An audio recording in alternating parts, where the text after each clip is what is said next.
बिना मुकदमे की गिरफ्तारी, ना अपील, ना वकील और ना कोई दलील।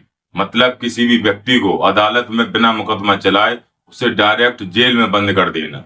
अपराधी को उसके खिलाफ मुकदमा दर्ज कराने वाले का नाम जानने का अधिकार भी छीन लिया। सरकार को यह अधिकार मिल गया कि वह बलपूर्वक प्रेस की स्वतंत्रता का अधिकार छीन ले और अपनी इच्छा अनुसार किसी व्यक्ति को डायरेक्ट जेल भेज दे या फिर देश से निष्कासित कर दे। मतलब ब्रिटिश सरकार नए कानून हम भारतीयों पर लादती गई और ऐसा ही एक कानून सिडनी रॉलेट की अध्यक्षता वाली सेडिशन समिति की सिफारिशों के आधार पर बनाया गया था।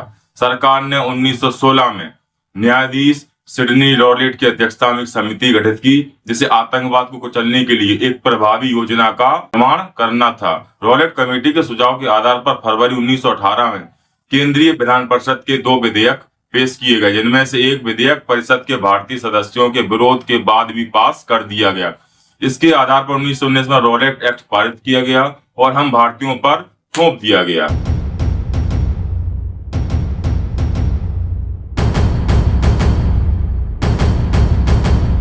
यह था रॉलेट एक्ट।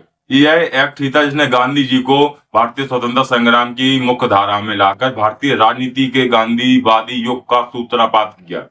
देखिए, मुकदमे के फैसले के बाद किसी उच्च न्यायालय में अपील करने का अधिकार भी छीन लिया। वास्तव में क्रांतिकारी गतिविधि को कुचलने के नाम पर ब्रिटिश सरकार हम भारतीयों की व्यक्तिगत स्वतंत्रता को समाप्त कर देना चाहती थी। इस कानून द्वारा वह चाहती थी कि भारतीय किसी भी राजनीतिक आंदोलन में भाग न ले। रॉलेट एक्ट को हम काला कानून कहेंगे। यह 19 मार्च 1919 को भारत की ब्रिटिश सरकार द्वारा भारत में उभर रहे राष्ट्रीय आंदोलन को कुचलने के उद्देश्य से बनाया गया था। रॉलेट एक्ट का सरकारी नाम अराजक और क्रांतिकारी अपराध अधिनियम था।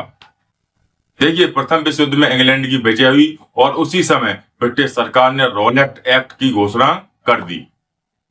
ब्रिटिश सरकार को यह अधिकार प्राप्त हो गया था कि वह किसी भी भारतीय पर अदालत के बिना मुकदमा चलाए उसे जेल में बंद कर सके। इस कानून के तहत अपराधी को उसके खिलाफ मुकदमा दर्ज कराने वाले का नाम जानने तक का भी अधिकार समाप्त कर दिया था। राजद्रोह के मुकदमे की सुनवाई के लिए एक अलग न्यायालय स्थापित किया गया। मुकदमे के फैसले के बाद किसी उच्च न्यायालय में अपील करने का अधिकार नहीं था। राजद्रोह के मुकदमे में जजों को बिना जूरी की सहायता से सुनवाई करने का अधिकार प्राप्त हो गया। सरकार को यह अधिकार मिल गया था कि वह बलपूर्वक प्रेस की स्वतंत्रता का अधिकार छीन ले और अपनी इच्छा अनुसार किसी भी व्यक्ति को कारावास दे दे या फिर देश से निष्कासित कर दे। वास्तविक में क्रांतिकारी गतिविधियों को कुचलने के नाम पर ब्रिटिश सरकार भारतीयों की व्यक्तिगत स्वतंत्रता को समाप्त कर देना चाहती थी। इस कानून द्वारा वह चाहती थी कि भारतीय किसी भी राजनीतिक आंदोलन में भाग न ले।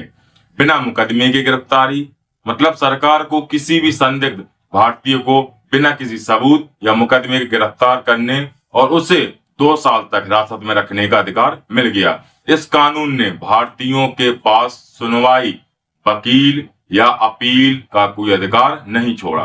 प्रेस की स्वतंत्रता पर अंकुश लगा दिया, मतलब प्रेस की स्वतंत्रता को गंभीर रूप से बाधित किया गया और सरकार ने उस पर अपना नियंत्रण स्थापित किया। जूरी रहित सुनवाई, राजद्रोह के मुकदमे की सुनवाई के लिए जूरी की सहायता को समाप्त कर दिया गया।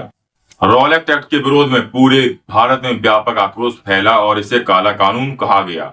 महात्मा गांधी ने इस कानून के विरोध में सत्याग्रह का आह्वान किया, जो अहिंसक सविनय अवज्ञा आंदोलन की एक राष्ट्रीय रणनीति थी। मोहम्मद अली जिन्ना और मदन मोहन मालवीय जैसे नेताओं ने इस एक्ट के विरोध में इंपीरियल लेजिस्लेटिव काउंसिल से इस्तीफा दे दिया। रॉलेट एक्ट के विरोध और बढ़ते जन आक्रोश का परिणाम जलियांवाला बाग नरसंहार के रूप में हुआ, जिसने राष्ट्रीय आंदोलन को बल दिया। यह एक्ट 10 मार्च 1919 को लागू किया गया। महात्मा गांधी और अन्य नेताओं के अलावा अधिनियम के बेहद आलोचक थे और उन्होंने तर्क दिया कि अलग अलग राजनीतिक अपराधों के मामले में सभी को दंडित नहीं किया जाना चाहिए। मदन मोहन मालवीय, मजारुल हक और अखिल भारतीय मुस्लिम लीग के सदस्य मोहम्मद अली जिन्ना ने अधिनियम के विरोध में शाही विधानसभा से इस्तीफा दे दिया। अधिनियम ने कई अन्य भारतीय नेताओं और जनता को भी नाराज कर दिया, जिसके कारण सरकार ने दमनकारी उपायों को लागू किया। यह एक ऐसी घटना थी जिसमें भारतीयों ने कारोबार निलंबित कर दिया और हड़ताल पर चले गए और अपने विरोध के संकेत के रूप में काले अधिनियम के खिलाफ उपवास, प्रार्थना और सार्वजनिक बैठकें की और कानून के खिलाफ सबने अवज्ञा की पेशकश की। यह घटना असहयोग आंदोलन का हिस्सा थी। सबसे बड़े विरोध प्रदर्शन में से एक 1919 की शुरुआत में पंजाब प्रांत के अंबाला में वकील झंडा सिंह ज्ञानी की अध्यक्षता में हुआ था। यह रॉलेट एक्ट ही था जिसने महात्मा गांधी को भारतीय स्वतंत्रता संग्राम की मुख्यधारा में लाकर गांधी योग का सूत्रपात किया। महात्मा गांधी ने इस व्यापक हड़ताल का आह्वान किया। रॉलेट एक्ट गांधी जी के द्वारा किया गया राष्ट्रीय स्तर का प्रथम आंदोलन था। 24 फरवरी 1919 के दिन गांधी जी ने मुंबई में एक सत्याग्रह सभा का आयोजन किया था और इसी सभा में तय किया गया और कसम ली गई कि रॉलेट एक्ट का विरोध सत्य और अहिंसा के मार्ग पर चलकर किया जाएगा। गांधी जी के सत्य और अहिंसा के मार्ग का विरोध भी कुछ सुधारवादी नेताओं की ओर से किया गया था, जिसमें सर डी वादी, सुरेंद्रनाथ बनर्जी, तेज बहादुर सप्रू, श्रीनिवास शास्त्री जैसे नेता शामिल थे। लेकिन गांधी जी को बड़े पैमाने पर होम रूल लीग के सदस्यों का समर्थन मिला था। हड़ताल के दौरान दिल्ली आदि कुछ स्थानों पर भारी हिंसा हुई। इस पर गांधी जी ने सत्याग्रह को वापस ले लिया और कहा कि भारत के लोग अभी भी अहिंसा के विषय में दृढ़ रहने के लिए तैयार नहीं है। 13 अप्रैल को सैफुद्दीन किचलू और सत्यपाल की गिरफ्तारी के विरोध में जलियांवाला बाग में लोग की भीड़ इकट्ठा हुई। अमृतसर में तैनात फौजी कमांडर जनरल डायर ने उस भीड़ पर अंधाधुंध गोलियां चलाई। हजारों में लोग मारे गए। भीड़ में महिलाएं और बच्चे भी थे। यह घटना ब्रिटिश हुकूमत के काले अध्यायों में से एक थी, जिसे जलियांवाला बाग हत्याकांड के नाम से जाना जाता है। तो ये था रॉलेट एक्ट।